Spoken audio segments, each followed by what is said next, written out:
ആ, നീ പിന്നെ എന്തോ ഉണ്ടാക്കുമായിരുന്നടാ? വിമലിനോട് മാധവ് അലറി. ഡിപ്പാർട്ട്മെന്റിലെ ഒരു അടിപിടി കേസിൽ മേലുദ്യോഗസ്ഥനുമായെന്ന് തെറ്റിയതിന്റെ പേരിൽ മാധവ് ഇപ്പോൾ സസ്പെൻഷനിലാണ്. അതുകൊണ്ട് തന്നെ അവൻ അച്ഛനെ കുറിച്ച് അന്വേഷിക്കാനുള്ള തന്റെ ഗ്യാങ്ങിനെ താൽക്കാലികമായി നഷ്ടമായി. വിമൽ ഡ്യൂട്ടിയിലുള്ളത് കൊണ്ട് അവനെ വെച്ചായിരുന്നു മാധവ് പിന്നീട് കളിച്ചത്. ഞാൻ എന്ത് ചെയ്യാനാ സാറേ? ആ പെണ്ണിന് കൂട്ടുകാർ ആരുമില്ല. എവിടെയാ ജോലിക്ക് പോയതെന്നോ ആരാണ് കൊണ്ടുപോയതെന്നോ അറിയില്ല. അതിനല്ലേടാ പുല്ല് നിന്നോട് അന്വേഷിക്കാൻ പറഞ്ഞത്. അതൊക്കെ അന്വേഷിക്കണമെങ്കിൽ എനിക്കൊരല്പം സമയം കിട്ടണ്ടേ? ഇതേത് നേരവും ആ പുതിയ ACP എനിക്കിട്ട് പണിയുവാ. പുതിയ ACP ചാർജ് എടുത്ത വിവരം ഞാനും അറിഞ്ഞു. എനിക്ക് സ്ഥലം മാറ്റം കിട്ടിയത് കൊണ്ട് അവനായിരിക്കും ഇനി നിന്റെയൊക്കെ മുകളിൽ. അതുകൊണ്ട് പിണക്കാൻ നിൽക്കണ്ട. അല്ല, ആരാ പുതിയ ആള്? മാധവ് അറിയാനുള്ള ആവേശത്തോടെ ചോദിച്ചു. ACP രുദ്രകാശി. വിമൽ അല്പം വിറയലോടെയാണ് ആ പേര് പറഞ്ഞത്. ആ പേര് കേട്ടതും മാധവ് ഞെട്ടലോടെ വിമലിനെ നോക്കി. Oh shit!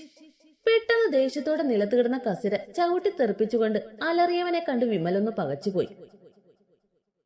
ഡെറിയെ ശ്രദ്ധിക്കാതെ വീണ്ടും ലാപ്പിന് മുമ്പിൽ വന്നിരുന്നു. ഡെറി ബെഡിൽ കിടന്നുറങ്ങുന്ന അച്ചുവിന്റെ അടുത്തേക്ക് ചെന്ന് കയ്യിലിരുന്ന പൊതി അടുത്തുള്ള ടേബിളിൽ വെച്ചു. അച്ചൂസേ! ഡെറി അവളുടെ കവളി തട്ടിക്കൊണ്ട് വിളിച്ചതും ഡെവി മുഖം ചൊളിച്ചുകൊണ്ട് അവരെ നോക്കി. കുഞ്ഞി പിള്ളേരെ പോലെ ചിണുങ്ങിക്കൊണ്ട് തിരിഞ്ഞു കിടന്നവളെ കണ്ട് ഡെറി വീണ്ടും അവളെ തട്ടി വിളിച്ചു. ഇച്ചായി! ഉറക്കച്ചടവോടെ എഴുന്നേറ്റുകൊണ്ട് അച്ചു അവന്റെ നെഞ്ചിലേക്ക് ചേർന്നിരുന്നു. ഡെറി വാത്സല്യത്തോടെ അവളുടെ നെറുകയിലൊന്ന് തലോടി.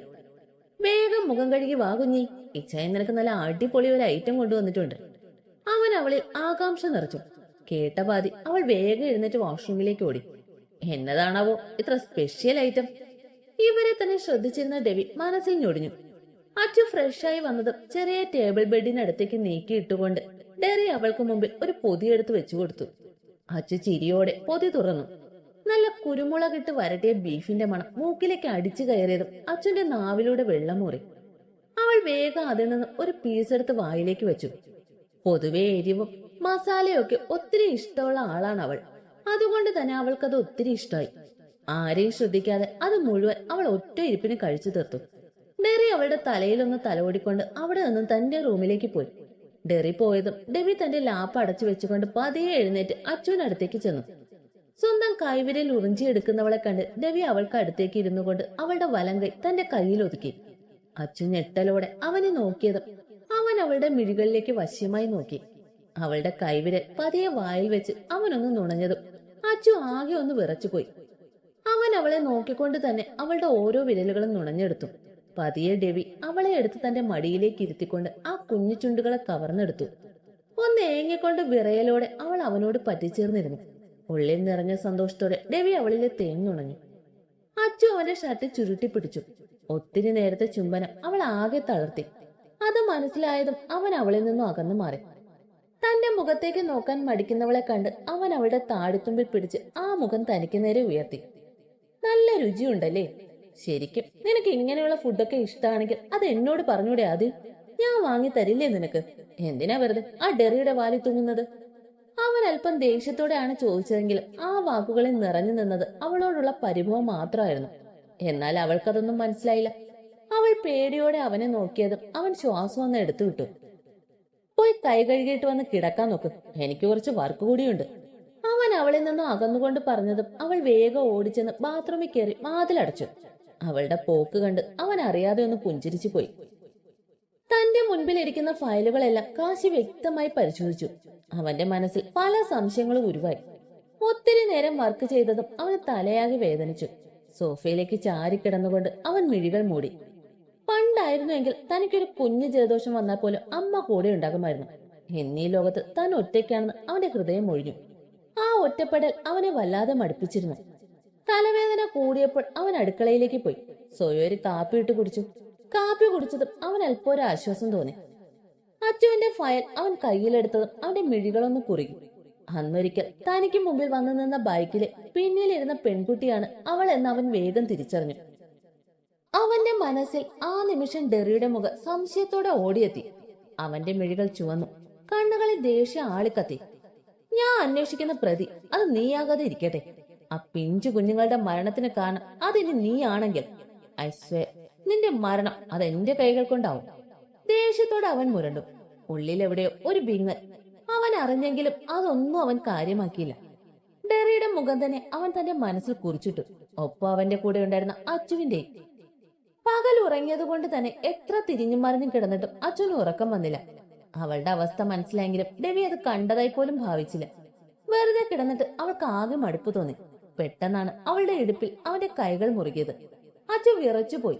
അവൾ ഞെട്ടലോടെ കുതറിപ്പിടഞ്ഞതും അവൻ അവൾക്ക് മുകളിൽ സ്ഥാനം പിടിച്ചു. അവന്റെ മിഴികളിലെ വന്യഭാവം അവളെ തളർത്തിക്കളഞ്ഞു. പേടിയോടെ തന്നെ നോക്കിക്കിടക്കുന്ന ആ കുഞ്ഞിപ്പെണ്ണിനെ കണ്ട് അവന്റെ മനസ്സ് പിടിവിട്ടിരുന്നു. ആവേശത്തോടെ അവൻ അവളുടെ ചുണ്ടിലേക്ക് അമർത്തി ചുംബിച്ചു.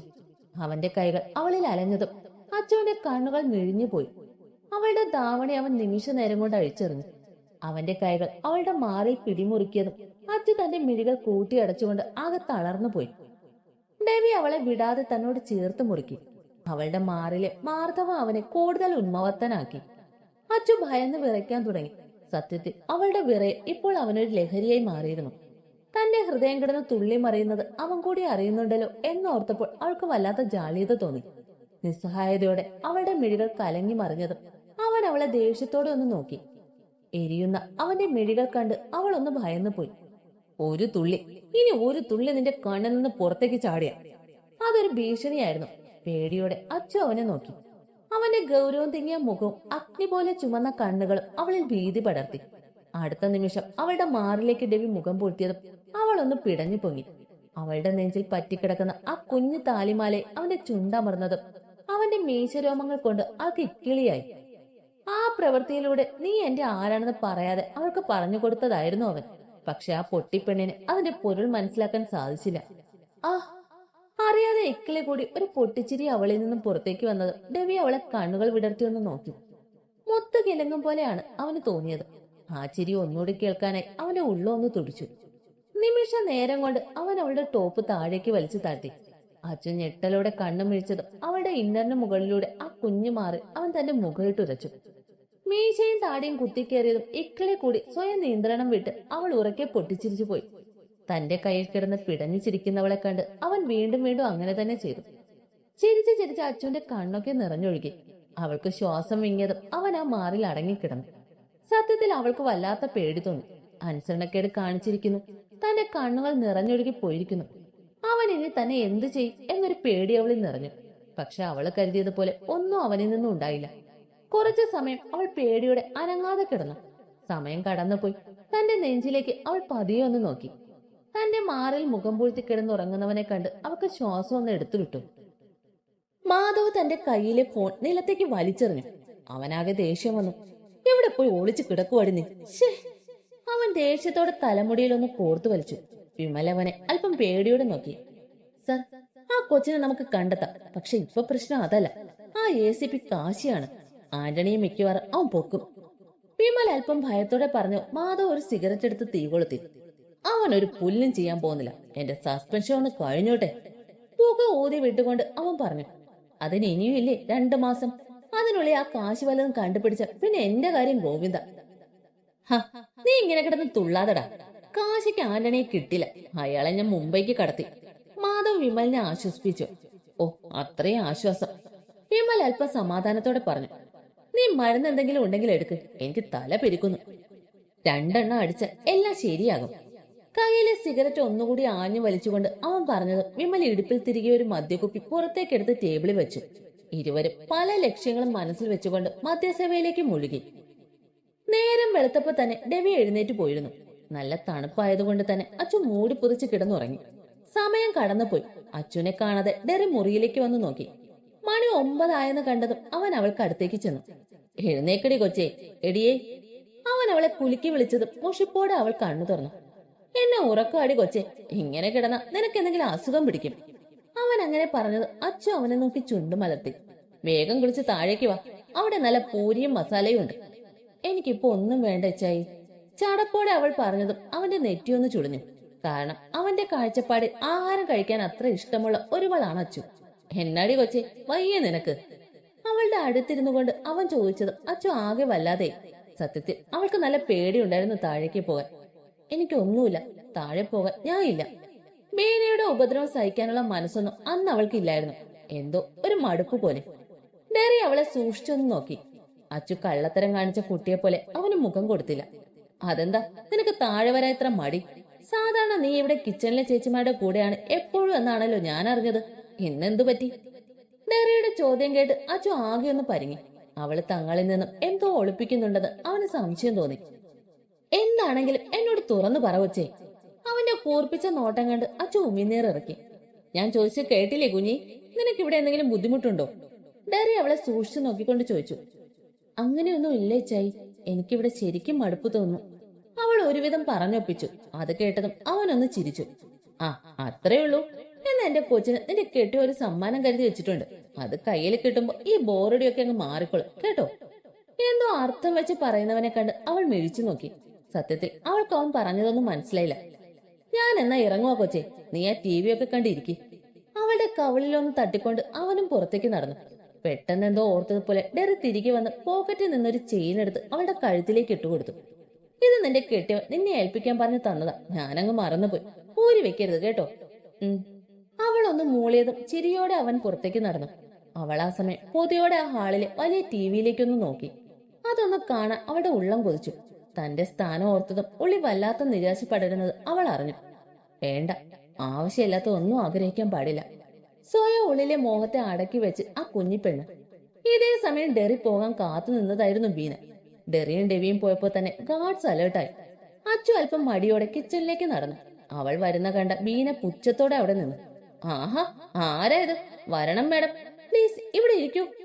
ഒരു കസേര അവൾക്ക് മുമ്പിൽ വലിച്ചിട്ടുകൊണ്ട് അവർ പറഞ്ഞതും അച്ചു ആകെ പരിഭ്രമിച്ചു പോയി. അയ്യോ, മേഡം ഇങ്ങനെ നിൽക്കാതെ, കാല് കഴിക്കും. ഈ വീട്ടിലെ മഹാറാണി ഇങ്ങനെ നിന്നാൽ അത് ഞങ്ങൾക്ക് സങ്കടമല്ലേ? കഷ്ടം വെച്ചുകൊണ്ട് അവർ പറഞ്ഞതും അച്ചു പേടിയോടെ ആ കസേരയിലേക്ക് ഇരുന്നു.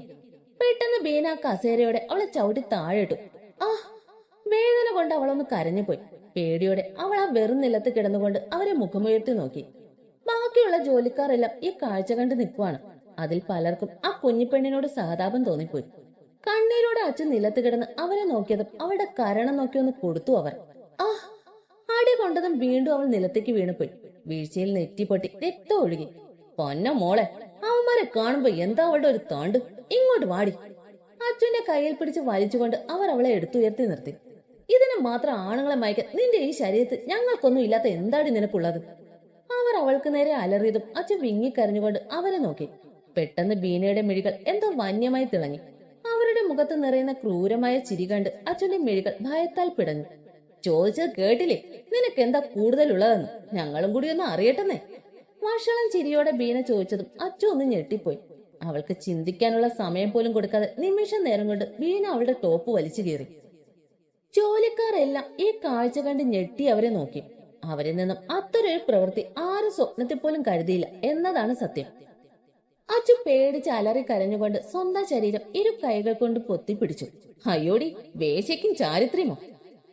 പറയാലും ബീന അവളുടെ കൈകളെ പിന്നിലേക്ക് വളച്ചു പിടിച്ചുകൊണ്ട് അവളുടെ ഇടത് മാറി പിടിമുറുക്കി. ആ, അച്ചു അവരുടെ കയ്യിൽ കിടന്ന് വേദനയോടെ ഒന്ന് കുതറി. അവർ അവളിലെ പിടി ഒന്നുകൂടെ മുറിക്കിയതും അറപ്പോടെ ബാക്കി ജോലിക്കാർ ആ കാഴ്ചയിൽ നിന്നും മുഖം തിരിച്ചു കളഞ്ഞു. ശ്വാസം പോലും എടുക്കാൻ പറ്റാത്ത വിധം അച്ചു അവരുടെ കയ്യിൽ കിടന്ന് പിടഞ്ഞു. ക്രൂരമായ ആനന്ദത്തോടെ ബീന അവളെ നോക്കിയതും അടുത്ത നിമിഷം അവരുടെ പിടി അവളിൽ നിന്നും അകന്നു. അതുവരെ പുഞ്ചിരി നിറഞ്ഞ അവരുടെ മുഖം ഭയത്താൽ വിളറി വെളുത്തു. അച്ചു തളർന്ന് നിലത്തേക്ക് ഊർന്നു വീണു. എന്നാൽ അവളെ നിലത്ത് വീഴും മുമ്പേ ആ കരങ്ങൾ അവളെ താങ്ങിയിരുന്നു. കണ്ണിൽ അഗ്നി നിറച്ച് തന്നെ നോക്കുന്ന ഡെവിയെ കണ്ട് അവർ ഉമിനീറിറക്കാൻ പോലും ഭയന്നു. അവന് പിന്നിൽ നിൽക്കുന്ന ഡെറിയെ കൂടി കണ്ടതും ബീനയുടെ ശരീരം തളർന്നു പോയി. അച്ചു വാടി തളർന്ന് ഡെവിയുടെ നെഞ്ചിലേക്ക് തന്നെ പതുങ്ങി. അവളിൽ നിന്നും ഏങ്ങലുകൾ മാത്രം പുറത്തേക്ക് വന്നു. ഡെവി ചുറ്റും നിൽക്കുന്ന മറ്റു ജോലിക്കാരിലൂടെ ഒന്ന് കണ്ണോടിച്ചു. അപ്പോഴേക്കും അതിൽ നിന്നൊരു പെൺകുട്ടി മുൻപിലേക്ക് വന്നു. സർ, ഇവിടെ ഇത് സ്ഥിരമാണ്. എന്നെ പിരിച്ചുവിട്ടാലും സാരയില്ല. ആ കൊച്ചിനെ എങ്ങനെയായിട്ട് ദ്രോഹിക്കുന്നത് ഇനിയും കണ്ടു നിൽക്കാൻ എനിക്ക് വയ്യ. നാളെ ഈ സ്ത്രീ ഞങ്ങളോട് ഇങ്ങനെ തന്നെ പെരുമാറുമെന്ന് ഭയം തോന്നുന്നു. അത്രയും ഭയത്തോടെ തന്നെയാണ് ആ പെണ്ണ് അവരോട് കാര്യം പറഞ്ഞത്. ഡെവിയുടെ മിഴികൾ അപ്പോഴും ബീനയിൽ തന്നെ തറഞ്ഞു നിൽക്കുകയായിരുന്നു. അവന്റെ കൊല്ലുന്ന നോട്ടം കൊണ്ട് തന്നെ ബീന ആകെ വെട്ടി വിയർത്തു പോയി. പൊന്ന മോളെ, ഞങ്ങളുടെ കൊച്ചിനെ നീ! ഡെറി പാഞ്ഞു ചെന്ന് ബീനയുടെ കരണം നോക്കി ഒന്ന് കൊടുത്തതും അവർ നിലത്തേക്ക് തെറിച്ചു വീണു പോയി. അപ്പോഴും ഡെവി മാത്രം അവരെ വന്യമായി നോക്കിക്കൊണ്ട് നിന്നു. അവന്റെ നെഞ്ചിക്കിടന്ന് ഏങ്ങലടിച്ച് കരയുന്ന പെണ്ണിനെ അവൻ കൂടുതൽ തന്നോട് ചേർത്ത് വരിഞ്ഞു മുറുക്കി. ഡെറിയുടെ മുഖം വലിഞ്ഞു മുറുകിയിരുന്നു. ഡെറിയുടെ മുഖത്ത് ദേഷ്യം കണ്ട ജോലിക്കാരി ഭയം നിറഞ്ഞു. ഡെവിയെ പോലെ അല്ല ഡെറി. അവൻ എപ്പോഴും ശാന്തശീലനാണെങ്കിലും ദേഷ്യം വന്ന ഡെവിയെ പോലും കടത്തിവെട്ടും. അവന്റെ മിഴികൾ ചുറ്റുമൊന്ന് പരതി. പെട്ടെന്ന് കണ്ണിലെന്തോ തടഞ്ഞതും അവൻ വേഗം ചെന്നത് കയ്യിലെടുത്തു. പിന്നെ പേടിയോടെ ഡെറിയെ നോക്കി.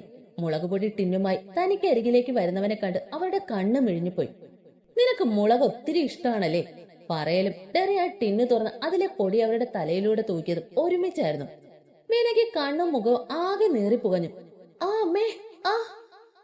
കണ്ണ് നീറി കരയുകയും മൂക്കിൽ മുളകുപൊടി കയറി എരിഞ്ഞു തുമ്മുകയും ചെയ്തു അവർ.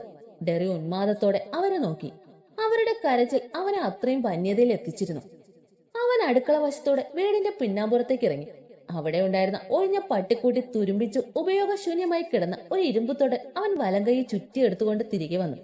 അവന്റെ വരവ് കണ്ട് ബാക്കിയുള്ളവരൊക്കെ ഉമിനീരിറക്കി. ഡെറി പാഞ്ഞു ചെന്ന് നിലത്ത് കിടന്ന് എരിഞ്ഞു കരയുന്നവരുടെ മുതുകിലേക്ക് ആ തുടൽ കൊണ്ട് ആഞ്ഞടിച്ചു. അമ്മാ! ഇരുമ്പ് ചങ്ങല കൊണ്ട് കിട്ടിയ അടിയിൽ അവർ അലറിക്കരഞ്ഞുപോയി. ഡെറിയുടെ ദേഷ്യം കണ്ട് അവിടെ നിന്ന് സകല ജോലിക്കാരുടെ മുട്ട് കൂട്ടിയിടിക്കാൻ തുടങ്ങി. ഡെവി മാത്രം അപ്പോഴും പ്രതികരണമൊന്നുമില്ലാതെ അച്ഛനെ തന്നോട് ചേർത്ത് പിടിച്ചു നിൽക്കുകയായിരുന്നു. കരഞ്ഞു തളർന്നതും അച്ചു അവന്റെ നെഞ്ചിലേക്ക് തളർച്ചയോടെ കൂടുതൽ ചാഞ്ഞുപോയി.